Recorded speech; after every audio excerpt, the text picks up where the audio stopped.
નમસ્કાર મિત્રો, હર હર મહાદેવ। તો સોમવતી અમાસના દિવસે આ સરળ ઉપાય કરવાથી પિતૃદોષ અને તમામ પ્રકારના દોષ ઝડપથી દૂર થઈ જશે અને માતા પાર્વતી સાથે ભગવાન ભોળેનાથની કૃપા સદૈવ આપના પર અને આપના પરિવાર પર બની રહેશે। તો મિત્રો, આ વર્ષની સૌથી છેલ્લી અને વિશેષ અમાસ વૈદિક કેલેન્ડર અનુસાર 30 ડિસેમ્બરના રોજ સવારે 4 વાગ્યાથી શરૂ થઈ રહી છે। તે જ સમયે આ અમાવસ્યા તિથિ બીજા દિવસે 31 ડિસેમ્બર સવારે 3:56 સમાપ્ત થશે। આવી સ્થિતિમાં ઉદયા તિથિ અનુસાર 30 ડિસેમ્બર 2024ના રોજ પોષ અમાવસ્યા ઉજવવામાં આવશે। આ વર્ષની પોષ અમાવસ્યા અથવા છેલ્લી અમાવસ્યા ખૂબ જ શુભ અને વિશેષ છે, કારણ કે આ દિવસે સોમવાર હોવાથી તેને સોમવતી અમાવસ્યા કહેવામાં આવે છે। મિત્રો, સોમવતી અમાવસ્યા પર ઘણા દુર્લભ સંયોગ બનવાના છે, તેથી આ વખતે અમાવસ્યા ખૂબ જ વિશેષ માનવામાં આવે છે। વૈદિક જ્યોતિષશાસ્ત્ર અનુસાર આ વર્ષે સોમવતી અમાવસ્યા પર ધ્રુવ યોગ, ધૃતિ યોગ, સ્વાતિ નક્ષત્ર અને શિવનો વિશેષ સંયોગ થઈ રહ્યો છે।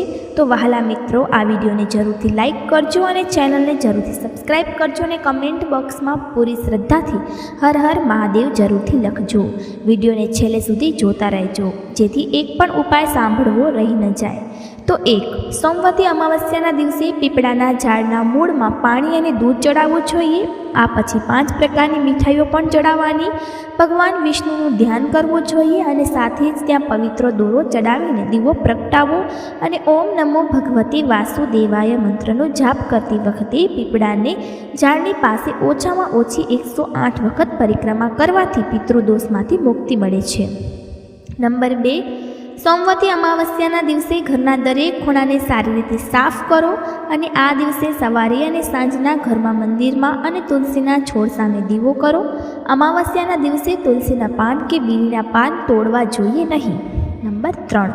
જો તમે તમારા જીવનમાં સકારાત્મકતા જાળવી રાખવા માંગો છો અથવા તમારી આસપાસ ખુશીઓ ફેલાવવા માંગો છો, તો અમાવસ્યાના દિવસે સ્નાન વગેરે કર્યા પછી એક વાસણમાં સ્વચ્છ પાણી લો। નંબર 3.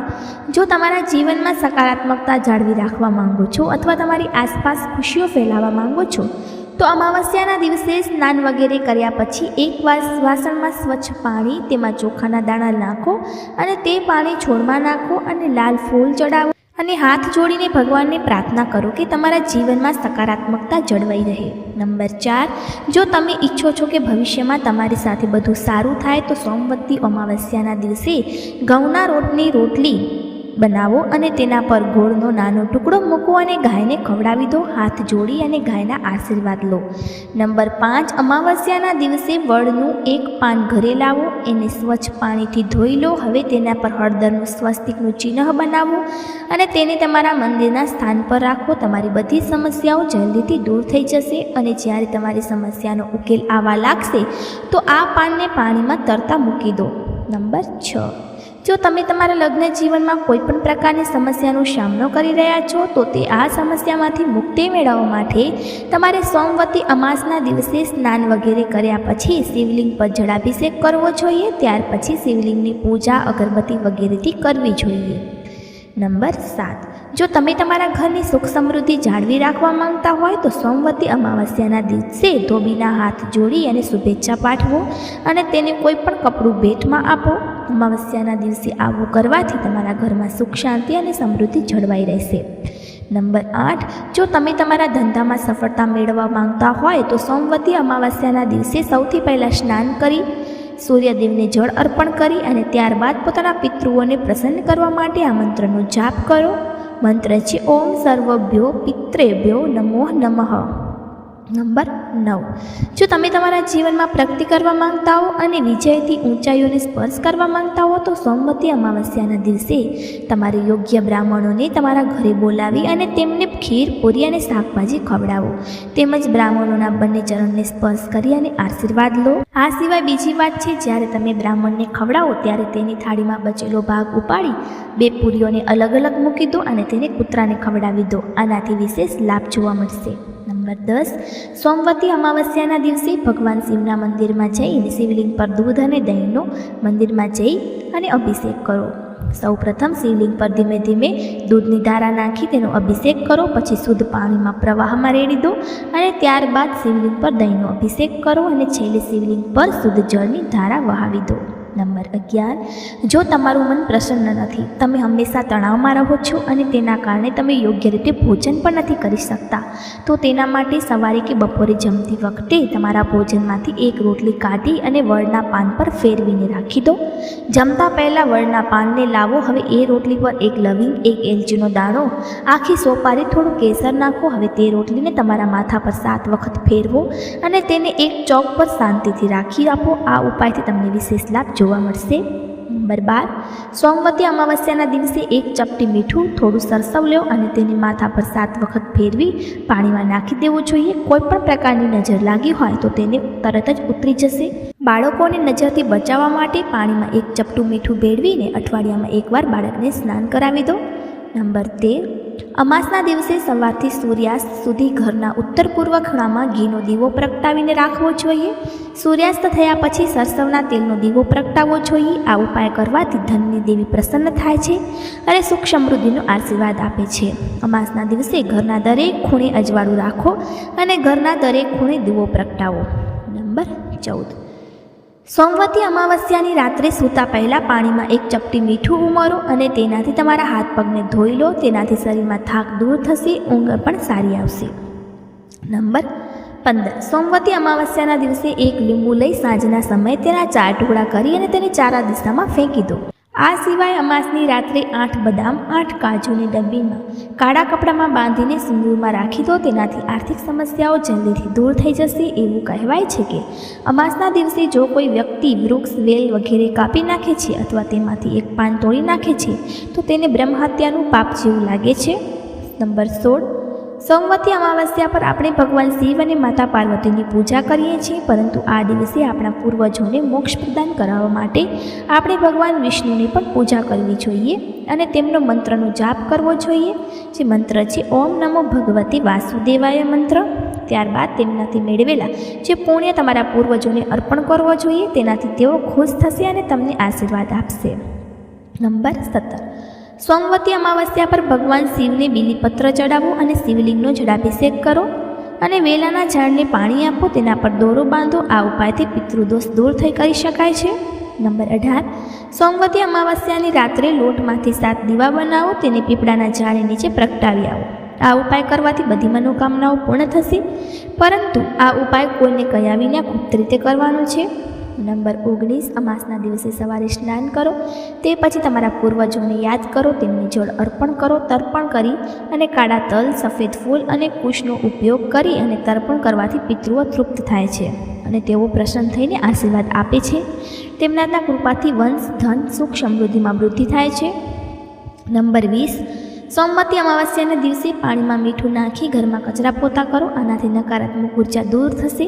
વાસ્તુ દોષ દૂર કરવા માટે મીઠાનો આ ઉપયોગ કરવામાં આવે છે. જો તમે કાચના બાઉલમાં સિંધવ મીઠાના ટુકડા નાખી અને તેને શૌચાલયમાં રાખો છો તો ઘરમાંથી નકારાત્મક ઉર્જા દૂર થવા લાગે છે, પરંતુ ધ્યાન રાખો કે દર 15 દિવસે મીઠું બદલવું આવશ્યક છે. નંબર 21, પિતૃદોષમાંથી છુટકારો મેળવવા માટે જો કોઈ વ્યક્તિ અમાસના દિવસે દૂધ, ગંગાજળ, કાળા તલ, સાકર અને ચોખાને મિશ્ર કરી પીપળાના ઝાડને પાણીથી સિંચન કરી અને સાથે જ ફૂલ અને પવિત્ર દોરા ચડાવે અને ઓમ નમો ભગવતે વાસુદેવાય મંત્રનો જાપ કરી 7 વખત પરિક્રમા કરશે અને પછી પિતૃદેવાય નમઃ મંત્રનો જાપ કરશે અને તેના તમામ ગુનાઓ અને ભૂલોની ક્ષમા માંગશે તો પિતૃદોષથી ઉદ્ભવતી તમામ સમસ્યાઓ દૂર થાય છે. નંબર 22, સોમવતી અમાવસ્યાના દિવસે દેવી દેવતાઓને તુલસીના પાન અને શિવલિંગ પર બિલપત્ર અર્પણ કરવા જોઈએ, પરંતુ તે પાનને 1 દિવસ પહેલાં તોડીને રાખવા જોઈએ અથવા તો તે ચડાવેલા પાનને ફરીથી ઉપયોગમાં લઈ શકો છો. ચડેલા પાનને સારી રીતે ધોઈને તમે તેને ફરીથી 2 વખત ફરીથી ચડાવી શકો છો. નંબર 23, સોમવતી અમાવસ્યાના દિવસે ક્રોધ, ઈર્ષા, માંસાહાર, દારૂ જેવા કૃત્યો વર્જિત છે. જીવનમાં કાયમી સફળતા માટે વ્યક્તિએ આ બધા કાર્યોથી દૂર રહેવું જોઈએ. નંબર 24, અમાવસ્યાના દિવસે ગ્રહોની શાંતિ માટે સપ્તધન એટલે કે 7 પ્રકારના અનાજનું દાન કરવું ખૂબ જ શુભ માનવામાં આવે છે. સપ્તધનમાં તમે ચોખા, ઘઉં, જવ, કાળા ચણા, સફેદ તલ, મગની દાળ, મકાઈ, મસૂર વગેરેનો સમાવેશ થાય છે. ચોખાને સમૃદ્ધિ અને શુભતાનું પ્રતીક માનવામાં આવે છે. ઘઉંને જીવનનો આધાર માનવામાં આવે છે અને તેનું દાન કરવું ખૂબ જ શુભ માનવામાં આવે છે. નંબર 26, સોમવતી અમાવસ્યા પર કાચા ચોખાને રાંધ્યા પછી તેમાં દળેલી ખાંડ ઉમેરો. આ પછી તેને ગાયને ખવડાવો અને ગાય માતાના ચરણને સ્પર્શ કરો, તેમના આશીર્વાદ લો. આ ઉપાયથી તમને માનસિક તણાવમાંથી રાહત મળશે તેમજ તમારું મન પણ સ્થિર રહેશે. નંબર 27, જે લોકોની કુંડળીમાં કાલ સર્પદોષ છે તેમણે સોમવતી અમાવસ્યાના દિવસે વિધિ પ્રમાણે ચાંદીના બનેલા સાપની પૂજા કરવી જોઈએ. આ પછી તેમને શિવલિંગને અર્પણ કરવું જોઈએ. નંબર 28, જ્યોતિષમાં આ દિવસને લઈને ઘણા નિયમો છે જેનું પાલન કરવું જરૂરી છે. આ દિવસે ભગવાન શિવનો મહામૃત્યુંજયનો જાપ કરવો જોઈએ તેમજ ભગવાન શિવનો અભિષેક કરવાથી વિશેષ લાભ મળે છે. આમ કરવાથી નાણાકીય કટોકટી દૂર થાય છે અને નાણાંના પ્રવાહના માર્ગ ખુલે છે. નંબર 29, મિત્રો એવું માનવામાં આવે છે કે સોમવતી અમાવસ્યા પર યોગ્ય રીતે સ્નાન કરવાથી ભગવાન વિષ્ણુની કૃપા હંમેશા બની રહે છે.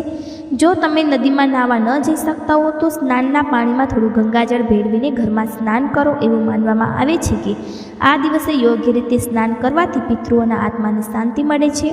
નંબર 30, સોમવતી અમાવસ્યાના દિવસે તલના લાડુ બનાવી મંદિરમાં અર્પણ કરવા જોઈએ. આ લાડુ કાગડા, ગાય અને કૂતરાને પણ ખવડાવવા જોઈએ.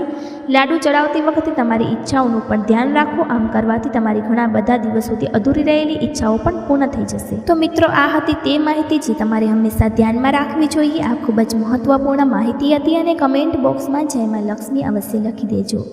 મિત્રો, અમે તમને હાથ જોડીને વિનંતી કરીએ છીએ કે વિડીયોને લાઇક નથી કર્યો તો વિડીયોને લાઇક કરી ચેનલને સબસ્ક્રાઈબ કરી દેજો. પાસેની બેલ આઇકનને જરૂરથી દબાવી દેજો જેથી આવનારી વિડીયોનું નોટિફિકેશન તમારી પાસે પહોંચી શકે, જેના કારણે તમે કોઈ પણ મહત્વપૂર્ણ માહિતીથી વંચિત ન રહી શકો. અને તમારા મિત્રો સાથે જરૂરથી શેર કરી દેજો જેથી તેમને પણ આ માહિતીનો લાભ મળી શકે. અને અમે તમને મળીશું આગલા વિડીયોમાં એક નવી માહિતી સાથે. અને હા મિત્રો, આ તમામ માહિતી લોકરુચિને ધ્યાનમાં રાખીને આપવામાં આવી રહી છે. જ્યોતિષ અને ધર્મના ઉપાયો, સલાહોને તમારી આસ્થા અને વિશ્વાસ પર અજમાવજો. વિડીયોનો ઉદ્દેશ માત્ર તમને શ્રેષ્ઠ સલાહ આપવાનો છે. આ સંદર્ભે અમે કોઈ પણ પ્રકારનો કોઈ દાવો કરતા નથી. તો મિત્રો, આજનો અમારો વિડીયો તમને કેવો લાગ્યો તે અમને કમેન્ટ કરીને જણાવજો. વિડીયોને અંત સુધી જોવા બદલ તમારો આભાર.